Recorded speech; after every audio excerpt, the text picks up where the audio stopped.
आज जो ये प्रदर्शन किया जा रहा है भारत की कम्युनिस्ट पार्टी मार्क्सवादी की शिमला जिला कमेटी के आह्वान पर, और ये प्रदर्शन हम हिमाचल प्रदेश बिजली बोर्ड कार्यालय, जो मुख्य कार्यालय है शिमला में कुमार हाउस में, उसके बाहर कर रहे हैं। मुख्य मुद्दा ये है कि जिस तरीके से पिछले काफ़ी वर्षों से और विशेष तौर पर 1990 के बाद जो नव उदारवादी नीतियाँ हमारे देश में आई और उसमें सार्वजनिक क्षेत्र पर जो हमला किया गया, उसमें बिजली बोर्ड जो है हिमाचल प्रदेश का,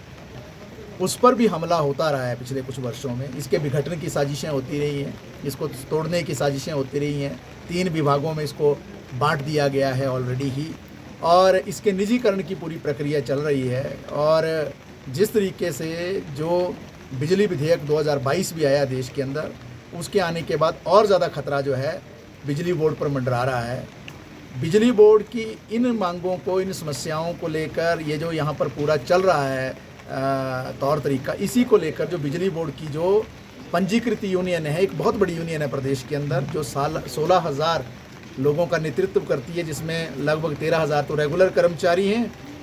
3,000 आउटसोर्स कर्मचारी हैं। ये बिजली बोर्ड की यूनियन लगातार इन बातों को उठा रही थी कि बिजली बोर्ड की सुरक्षा की जाए, बिजली बोर्ड में भ्रष्टाचार बंद किया जाए, जो रिक्तियाँ पद रिक्त हैं जो उसमें भर्ती की जाए, और इसके साथ साथ जो आउटसोर्स प्रणाली है उसको ख़त्म करके नियमित भर्तियाँ की जाए। जो एनपीएस का सवाल है उसके बजाय जो ओपीएस, उसको लागू किया जाए। आपको मालूम है पूरे प्रदेश के अंदर दूसरी जगह ओपीएस लागू हो गया है, लेकिन ओपीएस को लेकर जो आंदोलन हुआ था उसमें सबसे अग्रणी भूमिका निभाने वालों में से बिजली बोर्ड के कर्मचारी भी थे, लेकिन यहाँ ओपीएस को लागू नहीं किया गया। ये विषय थे, और इसके साथ साथ जो और अन्य मसले थे बिजली बोर्ड कर्मियों के, उनको लेकर यूनियन पिछले काफ़ी लंबे समय से संघर्षरत है। बिजली बोर्ड काफ़ी संकट में है, बिजली बोर्ड को सरकार की ओर से जो मदद मिलनी चाहिए वो मिल नहीं रही है। इन विषयों को जब यूनियन उठा रही थी बिजली बोर्ड की, तब क्या किया गया कि बिजली बोर्ड कर्मियों की मदद करने के बजाय प्रदेश सरकार और जो बिजली बोर्ड का प्रबंधन है, उनकी बातों को सुनने के बजाय बिजली बोर्ड प्रबंधन ने उन पर कार्रवाइयाँ करना शुरू कर दी। आज से कुछ महीने पहले बिजली बोर्ड के एक प्रमुख नेता जो है उनको निलंबित कर दिया गया, सस्पेंड कर दिया गया। और पिछले ही दिनों जो मुख्य पदाधिकारी हैं बिजली बोर्ड यूनियन के, जो यहाँ कुमार हाउस में ही काम करते हैं, उनको जो है चार्जशीट किया गया, उनके तबादले किए गए, यहाँ से वहाँ उनको जो है ट्रांसफ़र कर दिया गया, और एक पूरी तानाशाही पूर्ण प्रक्रिया जो यहाँ अपनाने की कोशिश की गई। ये क्यों हो रहा है, जिसको समझने की आवश्यकता है, क्योंकि जो भ्रष्टाचार चल रहा है बिजली बोर्ड के प्रबंधन के कुछ अधिकारियों के द्वारा, जो यहाँ रुपया पैसा इकट्ठा किया जा रहा है, जो यहाँ कर्मचारी हैं उनकी आवाज़ को दबाने की जो प्रक्रिया चल रही है, उसके खिलाफ बिजली बोर्ड की यूनियन मुखर है। और आपको मालूम है कि आज से 2 दिन बाद 7 तारीख को एक महापड़ाव भी वो करने वाले हैं, जैसी हमारी जानकारी है शिमला के अंदर, जिसमें हज़ारों जो कर्मी हैं, पेंशनर्स हैं, उनके परिवार जो यहाँ लामबंद होने वाले हैं। तो हमने ये सीपीआईएम की ओर से ये निश्चय किया कि उनके समर्थन में, एकजुटता में इस तरीके का प्रदर्शन करना आवश्यक है। पहली बात कि बिजली बोर्ड को बचाना है। जो प्रदेश के अंदर 28 लाख उपभोक्ता हैं जो बिजली का उपयोग करते हैं, और उनको सेवाएं देने वाले जो 16,000 लोग हैं, ये उनके भविष्य का प्रश्न है। क्योंकि अगर बिजली बोर्ड का निजीकरण होगा तो निश्चित तौर से बिजली महंगी होगी। स्मार्ट मीटर योजना उसका एक कदम है, और बिजली महंगी होने से आने वाले समय में क्या होगा कि अंग्रेज़ों के ज़माने में जिस तरीके से एक समय में सिर्फ राजा महाराजा या अमीर लोगों को ही बिजली का प्रबंध होता था, गरीब लोग जो बिजली से वंचित थे, उसी प्रक्रिया की ओर जो है बिजली बोर्ड बढ़ रहा है। एक तो जो ये मुहिम है कि जिसके ज़रिए बिजली को निजीकरण करके बड़े बड़े लालों के हवाले करने की जो साजिश है, उसके खिलाफ लड़ाई चल रही है। दूसरी ओर जो बड़ा मुद्दा आज ये है, और पूरे हिमाचल प्रदेश के तमाम जनता से हम अपील करते हैं, बिजली बोर्ड को जब बनाया जा रहा था हिमाचल के अंदर,